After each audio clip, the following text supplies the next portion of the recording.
Yeah, so let's. সিলেটের মতো একটি দলের সঙ্গে থাকতে পেরে ভালো লাগছে। এখানে আসতে পেরেও আমি অনেক খুশি। আশা করছি সফলভাবে ক্যাম্পেইনটি সম্পন্ন করতে পারবো। Hopefully we can have a successful campaign. Yeah, everyone. সবাই খুব করে সিলেটের প্রাকৃতিক সৌন্দর্যের কথা বলছে। জানালা দিয়ে বাইরে তাকালেই সবুজের সমারোহ দেখতে পাচ্ছি। পরিকল্পনা করছি বাইরে ঘুরতে যাবার। এটা ভিন্ন একটি টুর্নামেন্ট, ভিন্ন একটি দেশে আয়োজিত হচ্ছে। প্রত্যেকটি দেশের ফ্র্যাঞ্চাইজি টুর্নামেন্টই একটির থেকে আরেকটি আলাদা। প্রতিটি লিগে এবং ভিন্ন ভিন্ন দেশের খেলার অভিজ্ঞতা বেশ উপভোগ করছি। জীবনের বেশ বড় একটি অভিজ্ঞতা এটি। Their own unique thing.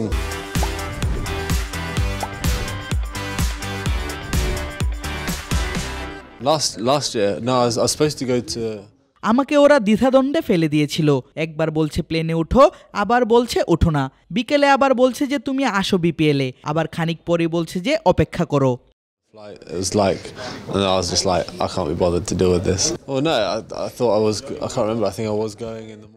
সকালবেলা মনে হয়েছে যে আমি বিপিএলে যাচ্ছি, বিকেলে মনে হলো যে আমার খেলা হবে না। আমি সে সময় দুবাইতে ছিলাম এসএ টি20 শেষে। আইএল এর এলিমিনেটর না খেলে বাংলাদেশে আসার কথা ছিল, কিন্তু এত ঝামেলায় পড়ে আর আসিনি। আবার একবার তারা বলে তুমি আসো, সে সময় মনে হয় এর চেয়ে বাড়ি ফিরে যাই।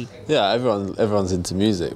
আমার মিউজিক ইন্ডাস্ট্রিতে অনেক বন্ধু আছে। তাদের মনে হয়েছিল আমার আসলে তাড়না দরকার, সেজন্য নতুন কিছু করতে উপদেশ দিয়েছিল। আমি উকুলেলে শিখছিলাম, ড্রামস শিখেছি। এরপর মনে হয়েছে না, জীবন সুন্দর, এখনই হাল ছেড়ে দেয়া যাবে না। নতুন করে শুরু করলাম আবার। মিউজিক আমাকে ভিন্নভাবে ভাবতে সাহায্য করেছে। So yeah, that's why we hang around.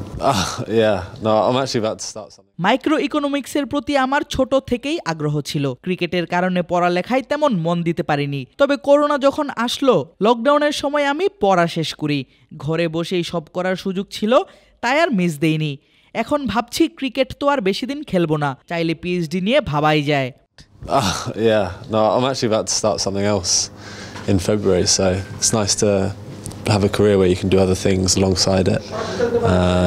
Yeah, there's many of those little things that you can take away with you when you turn up to franchise tournaments. You get a lot of time on your own, so yes, it's nice to make the most of it. You're supposed to leave cricket. What is the story? Why did you want to leave cricket? Like cricket, well, it's a strange love affair with me and cricket, but yeah, it's obviously it's nice, it's enjoyable to play. I like the travelling aspect of cricket. I don't so much like the politics sides of cricket. I think it's a waste of time. But yeah, I had lots of injuries when I was younger, and I just came to a point where I thought there's more to life than this. I was just going from the physio bed to the field for a short time, and then back to the physio bed and in the gym. So I wasn't actually playing much cricket. So I just thought that there's a million things I'd rather be doing than playing cricket. Yeah. Thank you so much. Thank you for your time. Cheers. Thanks,